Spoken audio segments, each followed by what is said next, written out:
Berubahlah, minta maaf dengan orang tua. Karena urusan orang tua yang bersalah itu bukan dengan anak seperti kita, tetapi dengan Allah.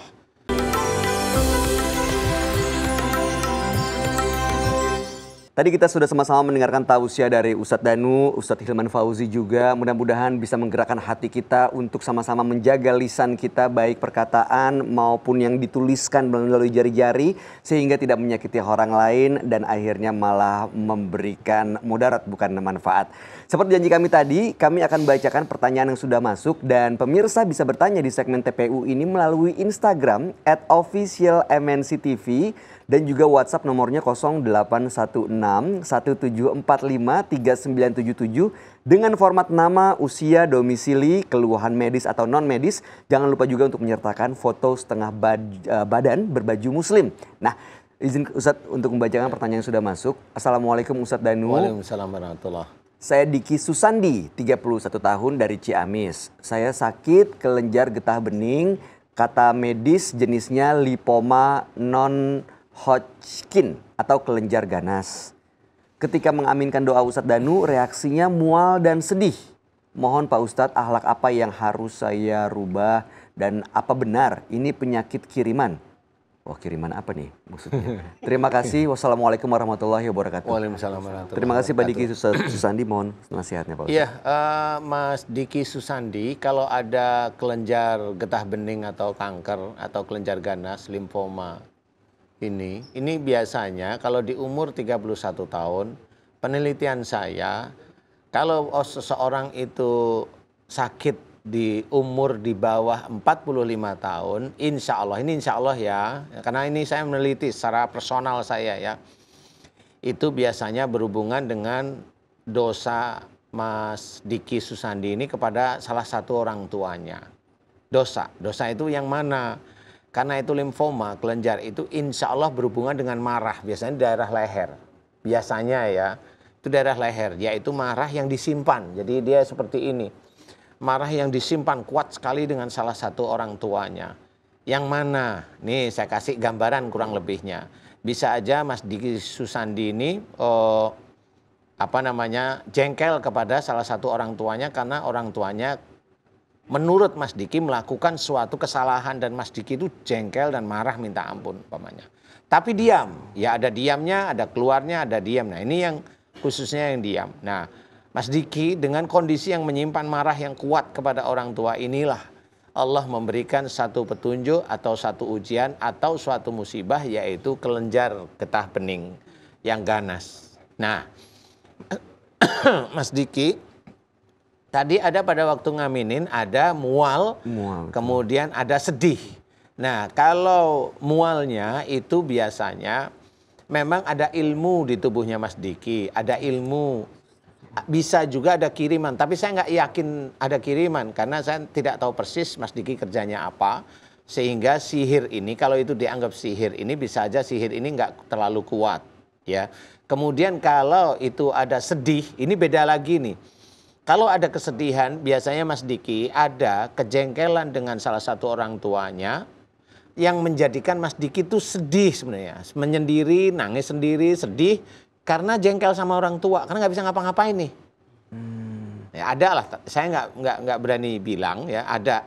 Nah sedihnya ini karena keterlaluan sedihnya, masuklah jin ke dalam pikiran dan hatinya Mas Diki. Dan jin ini nggak bisa keluar dia kalau sudah begitu. Ini harus dikeluarkan. Dengan apa? Mohon ampun tetepan kepada Allah Ta'ala kalau Mas Diki sedihnya pada saat tersebut, atau karena kejengkelan dengan orang tua tersebut, itu melebihi batas. Melebihi batas itu memang saya tidak tahu batasan sedih itu sampai di mana. Intinya adalah lupa bahwa seseorang itu tetap dekat dengan Allah Ta'ala. Sehingga kesedihan Mas Diki ini adalah melebihi batas. Tidak diserahkan sama Allah. Umpamanya salah satu orang tuanya Mas Diki ini melakukan kesalahan.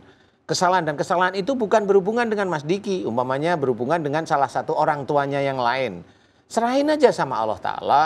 Tidak perlu marah, kalau umpamanya seperti itu, tidak perlu marah. Contoh, umpamanya saya kasih contoh yang vulgar.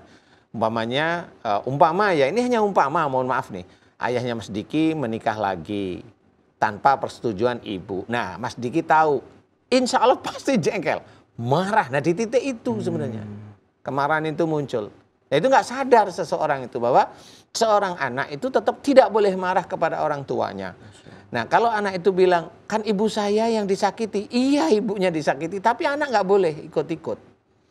Biarkan urusan orang tua tersebut dengan pasangannya, serahkan sama Allah Ta'ala, didoakan agar mendapatkan hidayah bagaimana yang terbaik untuk kedua orang tua. Kalau kita sebagai anak marah, itu malah salah sudah.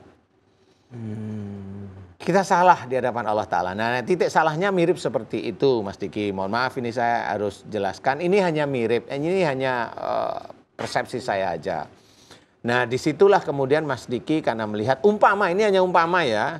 Melihat ibunya yang sedih nangis, Mas Diki ikut sedih. Nah itu sedihnya tadi.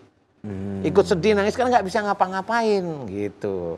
Nah di titik itu jin itu masuk. Nah satu lagi yaitu mual. Mual itu bisa sihir atau bisa ilmu yang memang bentrok dengan doa kita yang di MNC sehingga sebenarnya mereka bereaksi aja. Tapi kalau keluar apa belum saya tidak tahu, wallahu a'lam ya. Tapi intinya itu bereaksi. Di titik itu Mas Diki. Kemudian bagaimana caranya merubah? Berubahlah, minta maaf dengan orang tua. Karena urusan orang tua yang bersalah itu bukan dengan anak seperti kita, tetapi dengan Allah. Jadi kita nggak bisa ikut marah. Jadi umpamanya saya jengkel berantem sama Ustadz Hilman walaupun ini tidak.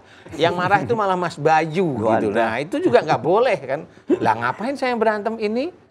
Yang marah Mas Bayu kan nggak mungkin gitu. Nah ini saya ajak untuk memahami bahwa apalagi seorang anak itu tidak levelnya marah. Kalau memberikan nasihat boleh. Nah kan beda ya.